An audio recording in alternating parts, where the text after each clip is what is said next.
Hey everybody, TacticAngel here, back on the PlayStation 4. Today we'll be just doing a replay, and I will actually be playing. We're going to be on Haven. Here you can see we're going to be in the Marblehead, possibly one of my favorite Tier 4 ships. Certainly one of my favorite Tier 4 premium ships. This is just the normal Marblehead. Also have the Founders Edition, but I do appreciate the camo on this quite a bit more, as you might expect. So I will go ahead and put my commander up on the screen so you can see exactly what I'm working with. In this case, we've got Norman Scott. He's set up pretty much like I set up all of my heavy cruisers. In this case, I don't usually switch around abilities too much. I like to make sure that when I am playing a heavy cruiser like the Baltimore, it is exactly what I expect. In any case, as the game has started, you can see I am working back towards the middle of the map. This is probably not what I usually do, but the Marblehead is not exactly a ship that holds up very well to a lot of attention.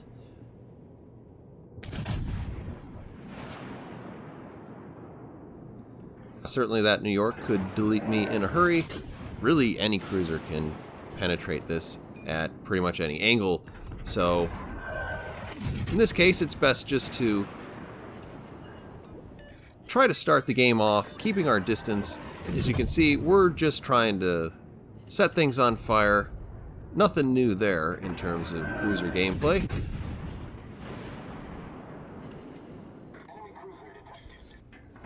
Let me take a little bit of a blind shot there. Probably kill some wildlife, and who knows if any of that will actually hit. Now that we've got an emerald in our sights, we're going to go ahead and switch over to AP, hoping to get some big hits. Unfortunately, it does not look like we are leading him very well. Just walk away with the one penetration there, and then probably blast another island with a whole bunch of AP. Now this looks like something that's actually my job, which is, of course, we have a destroyer, it's spotted. I need to get as much hurt out on him as possible, as quickly as possible, so that he doesn't disappear. Or if he does, that he does disappear forever. Set him on fire, and he quickly burns to death, which is super nice. Maybe not for him, but it's super nice for me.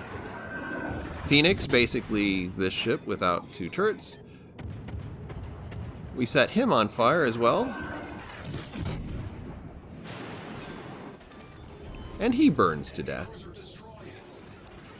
which is also nice.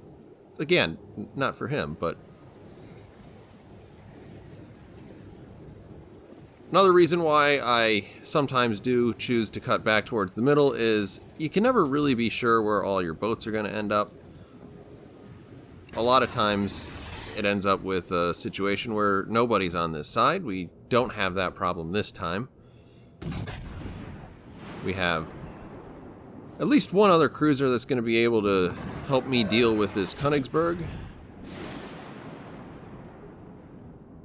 And since he is at a pretty good angle, I'm just throwing HE out there.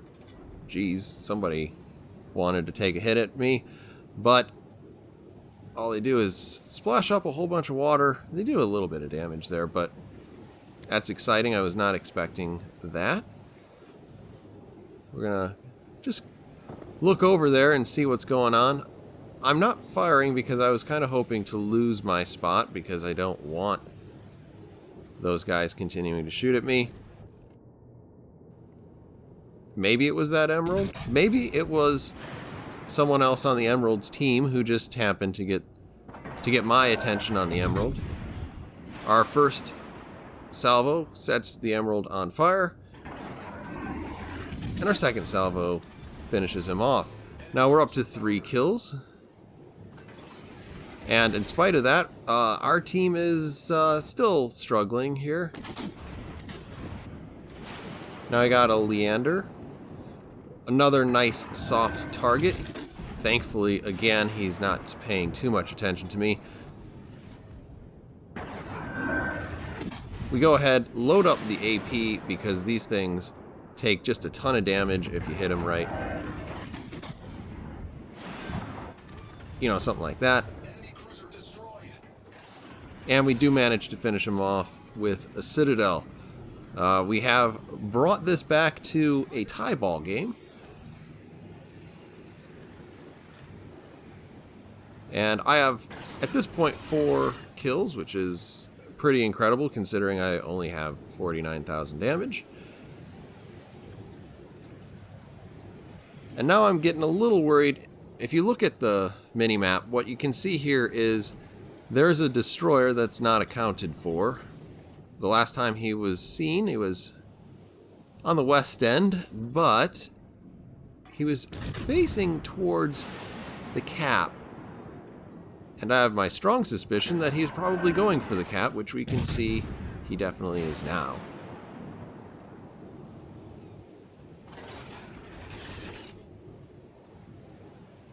After hitting another island with a whole bunch of shells, we are making our best speed back towards the base.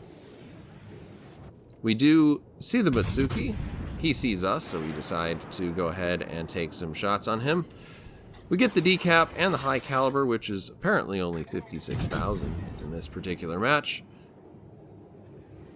And that's just because this was almost entirely cruisers and destroyers.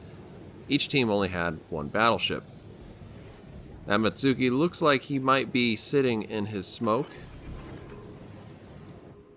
And I'm kind of trying to figure out where I'm getting spotted from. I think it's still from the other side of the map, so I am going to hold my fire. Now, I don't exactly remember what the Mitsuki's reload is. I think it's right around a minute. The last time he saw me, I was headed in that direction, a little bit more northerly. So I switched my heading just so if he did launch some torpedoes at me, that they'd probably miss, and I wouldn't even have to worry about dodging them.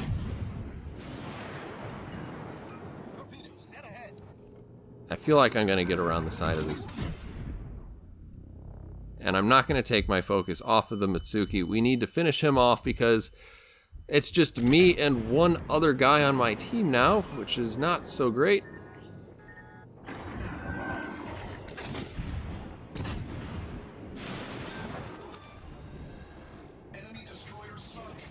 We do manage to do that. Thankfully, since we do have 1 other person on our team, I can actually shoot at the New York without giving away my position immediately.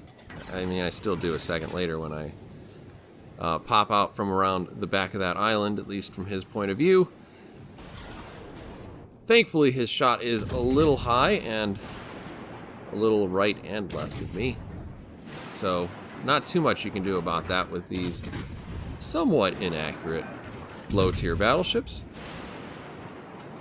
He has burnt a damage control, and now all I want for Christmas is for a fire or 2.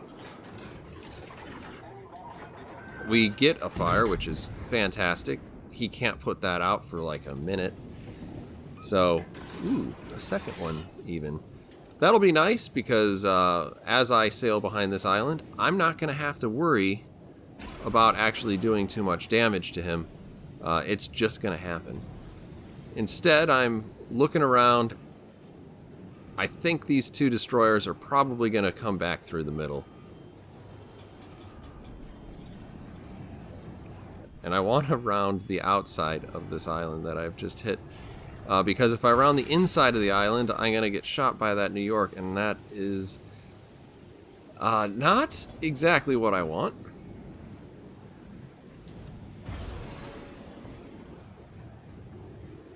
It looks like I was probably right about where those destroyers were going.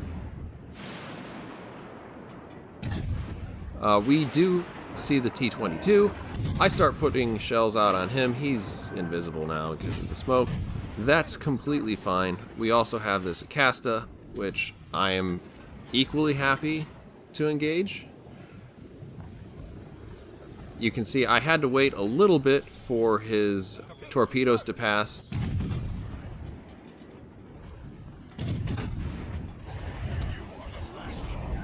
Now some bad stuff is going on because we're the last hope. Okay. I'm feeling pretty good about this Icarus, and I don't feel too bad about the T-22, but I feel bad about having to do both of these things while there's still New York out there. The Icarus probably doesn't have his torpedoes back yet. He is, however, trying to get in there as tight as possible, which makes me think he's counting on a reload. Hopefully that didn't happen. We managed to finish him off. Now we're turning in as much as possible. This is really awkward because I need to keep track of where that battleship is behind me, because stuff like that.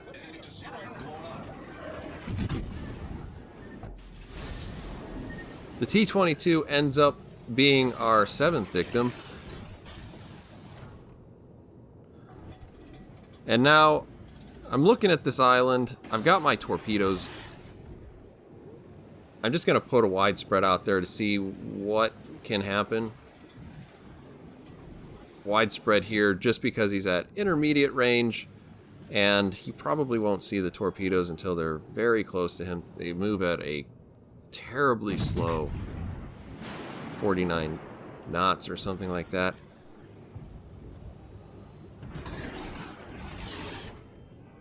We actually do connect with a torpedo, and it looks like he's put out one of our fires. Now, I know I do hit an island here. I was pretty sure I wasn't going to because I was looking at the map, and something happened in my brain that just didn't work right. In any case, I was holding my breath, just hoping he doesn't get the reload. We start backing up towards this island, and you can see that damage counter just keeps ticking up little by little. I'm kind of judging my spatial position when he does burn to death, giving us the Arsonist on top of the Confederate Kraken Unleashed and High Caliber we already earned. Usually I don't like to post too many videos with my results, but this one was actually too good to pass up. We did exceptionally well, and of course, always a fun time to just go run around in the Marblehead. In any case, I hope you guys have enjoyed this little replay, and I'll see you on the next one.